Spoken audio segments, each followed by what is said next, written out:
Hi, I'm State Representative Lynda Schlegel-Culver here at the 101st Farm Show in Harrisburg, and I'm sitting here with Secretary Redding. Thank you for being It's here with great me to today. see you. Thank you. So first question I want to ask you, because everybody always asks this. This is a really big week for agriculture and you yourself. How does the week look to you, or what's an everyday for you here? Well, the day after Farm Show is New Year's Day, to give you an idea, right? It is a great week. I am always amazed at what is here and who is here in this week. I think part of it is obviously the tradition and of agriculture, but it's a fresh start to a year. People are anxious to get out. They come and explore. It's just fun because you get these great questions about agriculture, food, and kids touching animals and conversations happening that, the chances of that happening somewhere else are doubtful, and you do that at the farm show. Just a great feeling. So one of the things I like about the farm show is we can show our children and our adults as well, kind of farm to table. What displays or exhibits would you suggest people visit this week, just to reinforce, where our food comes from and make that connection for people? Yeah, there's actually three very specific areas. One, I would say go to the Know Your Farmer area, right? So just a short distance from where we are here at the PDA booth. There's a Know Your Farmer area, and it has hydroponics, it has extended season greenhouses, it's organic, there are opportunities to talk about farm vacations, all of that area that sort of brings agriculture very close to you. Right next door is a culinary connection, so if you want to see all of these great products we have, PA preferred products, we have a full stage all week with celebrity chefs and others talking about Pennsylvania products. And then on the other side of the complex is something called the Farm to Shelf. A little different because it takes you through the process of production, value-added processing to you're actually getting it on the shelf at a market. And is that over in the Wise Exhibition Hall? Yeah, so Wise is our partner. It's in their hall, but they're also the partner with the what we call the pods. So we're taking dairy, pork, apples, and dairy, and putting that in potatoes. So potatoes, putting all four of those together and showing that sort of process of here's how you plant it, it's how you process it. This is what's on the shelf. And for the folks at home, Wise Markets, the 108th District is their home base. So everyone back home is very supportive of them, and I'm using that as you really need to come see Farm to Shelf, because we always see it on the shelf at Wise Markets, but I'm not sure they get how it gets there. Yeah, and I would just say that the Wise Market's a long history, but their sort of process is that sort of local connection, finding those connections. Great family, good to work with us. They have sort of been that partner in the Know Your Farmer much longer than it's been sort of called that. So great They've family. been great about it. Great family. So, when you walk around here, I don't know how many hundreds of vendors there are. I think all of them from Pennsylvania, producing anything from soft pretzels to strudel to venison meats.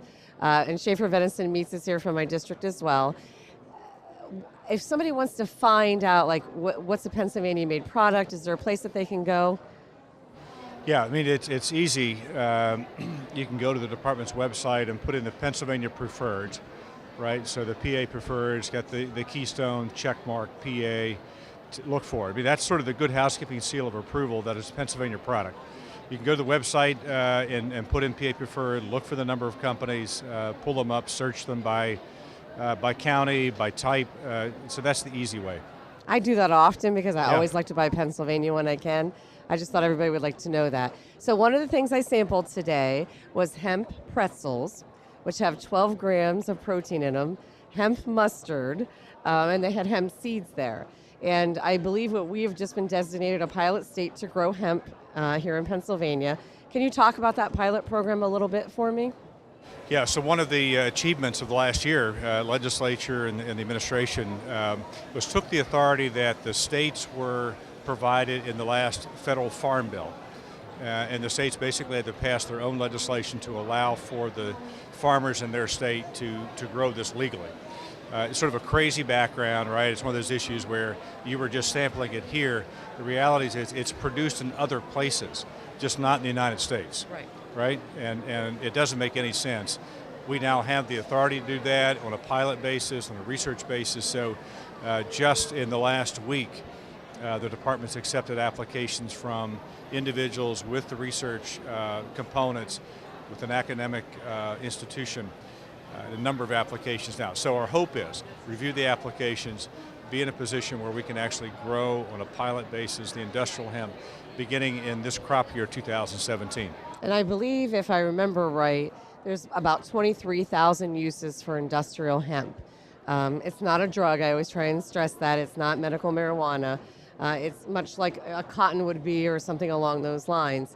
So it's going to be interesting to see how that changes Pennsylvania. It'll be amazing. You know, if you look back at our history, 70 years ago, you know, we have towns and townships with hemp in their name.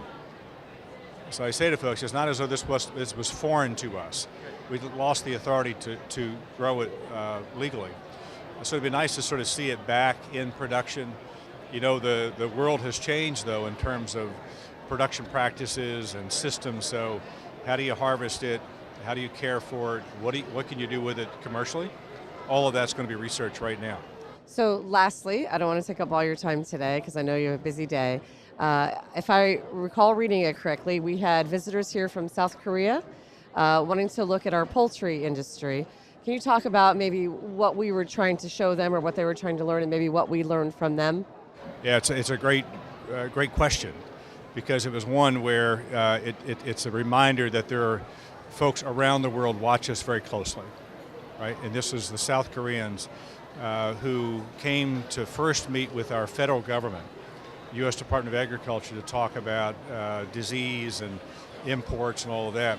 While they were there, they came to Pennsylvania to say, you've got a large poultry industry, you've had the experience of high-path AI in your past, not recent. What are you doing, right? We had a chance to talk about our biosecurity, the work that we're doing as a state, both in the legislature and the Department of Agriculture on disease control and diagnostics. Their interest was, they're interested in how do you control it for their own domestic industry, but they're also a major trading partner of the United States, and they're sourcing poultry out of Pennsylvania, so they wanted reassurance. Right. Right? So I'm hopeful that we were able to do that, but They a wanted great to know story. where their food came from. Yeah, where did their food come? Who is feeding them, right? It's Pennsylvania. So great story. That's a great story. Thank you so much for your time today. If anybody can get down to the farm show, I know Secretary Redding will be here. You're right here. Every day, all day. And come and enjoy learning about our number one industry, agriculture. And along the way, you can eat your way through this building. So thank you so much for watching. Great. Thank you. Great to see you. Thank you.